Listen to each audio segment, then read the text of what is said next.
Hello coffee lovers, how are you doing? Today we won't be tasting any coffees, but I want to talk to you about a fascinating book that I just finished reading.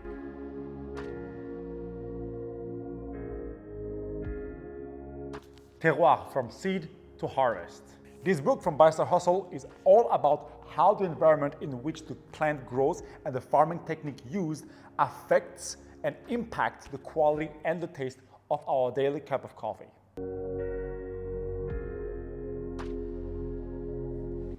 It's one of the first books that truly deep dive into coffee farming from seed to harvest, because we've had a lot of resources and some books on brewing, a little bit more technical on roasting, a little bit less on fermentation, but not really much when it comes to farming practices, seeds, pathogens, etc., etc. We start with an introduction to coffee cultivation and coffee genetics through history.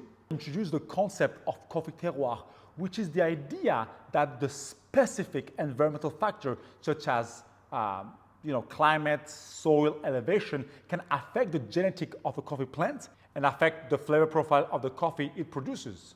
So going through the chapter very quickly, it's a very easy book to read with beautiful pictures and interviews as well.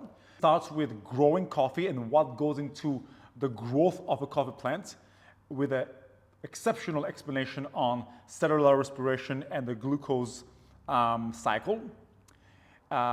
Things about slopes, shade grown, and everything related to the growing condition of a coffee plantation. Then, right on the second chapter, we have some information and details about the factors that limit the plant growth.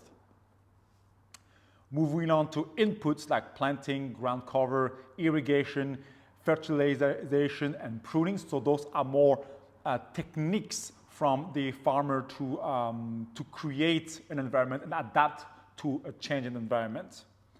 The fourth chapter is really interesting. It's about pathogens, disease like leaf rust, coffee berry disease, coffee wilt disease, nematodes, coffee berry borer, etc., and what are the solutions, the history, the reasons for those pathogens. And last but not least, the most important one, I believe, very, very insightful chapter about climate change. The book features amazing interviews with agronomists, coffee buyers, roasters, farmers, importers, lots of amazing coffee professionals who explain how those different aspects of terroir affect the shape, the size, and other characteristics of the coffee plants. Whether you're a home brewer or coffee professionals, this book is packed with so many amazing information that can help you understand better the coffee plant. It covers topics like soil nutrition, irrigation, and even the impact of climate change on coffee farming. I personally love when it starts talking about compounding influences and a hierarchy of action plans like adaptation on the farm or new genetics, new cultivars that can resist to climate change but still produce amazing coffees, varieties or hybrids that have been researched in order to fix a problem. Now the section about climate change, excellent, because it not just show what's happening, it also provide some solutions and in a very easy, clear, without judgment way.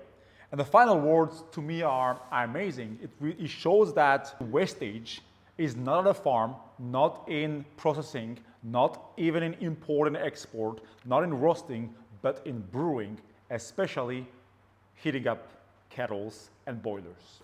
I want to read some words about this coffee that to me really put everything back in order, where after explaining everything about the terroir, the soil, the pathogens, irrigation techniques, and ending up beautifully on the climate change situation, it explained how, and I'm reading right now, many baristas want to join the global effort to mitigate the effect of climate change. We are all concerned about it. And if we look closely at the contributors to greenhouse gas emissions in the supply chain, One sector is responsible for 45% of the entire emission output. So almost half of the emissions are made by one sector. And it's not what we think. 55% of the total carbon footprint of coffee results in the brewing. Heating water is very energy intensive. That's where we can have an impact. At home, in a shop, in a roastery, to offset our carbon footprint by reducing the volume of non-essential water to boil. Better using your water to boil, better using the heating machines that you are using can create more efficient machines, less maintenance, and insulation in boilers, for example, can become new standards. And don't forget to subscribe to get more coffee-related content. See you next time.